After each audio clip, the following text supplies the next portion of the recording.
আসসালামু আলাইকুম। আজকে আমরা দুইটা প্রভাব লিখেছি। Slow and steady wins the race, time and tide wait for none. দেখেন, স্লো অ্যান্ড স্টিডি এর ক্ষেত্রে উইন্স হয়েছে, কিন্তু টাইম অ্যান্ড টাইডের ক্ষেত্রে ওয়েট হয়েছে। এটা আসলে কেন?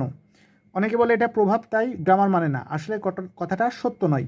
আসল বিষয়টা হচ্ছে, দেখেন, slow and steady wins the race, মানে ধীর এবং দৃঢ়চেত উইন্স দ্য রেসে উইন করে। এখানে দেখেন, স্লো ব্যক্তির ক্ষেত্রে আলাদাভাবে কিন্তু এই অংশটুকু সঠিক নয়। অর্থাৎ কোনো স্লো ব্যক্তি মানে ধীর ব্যক্তি কি কখনো রেসে উইন করতে পারে? কখনো রেসে উইন করতে পারে না। অর্থাৎ আলাদাভাবে স্লো ব্যক্তির ক্ষেত্রে রেসে উইন করা সম্ভব নয়। আবার স্টিডি মানে দৃঢ় ব্যক্তি, শুধুমাত্র দৃঢ়তা থাকলেই কি রেসে উইন করতে পারে? না, দৃঢ়তা থাকলেও শুধু রেসে উইন করতে পারে না। সুতরাং আলাদাভাবে দৃঢ় ব্যক্তির ক্ষেত্রেও রেসে উইন করা সম্ভব নয়। তাহলে স্লো অ্যান্ড স্টেডি, অর্থাৎ যে ব্যক্তির মধ্যে বা যে সত্তার মধ্যে স্লো এবং স্টেডি, ধীর এবং দৃঢ়তা, এই দুইটাই আছে, সেই কেবল রেসে উইন করতে পারে। এই কারণে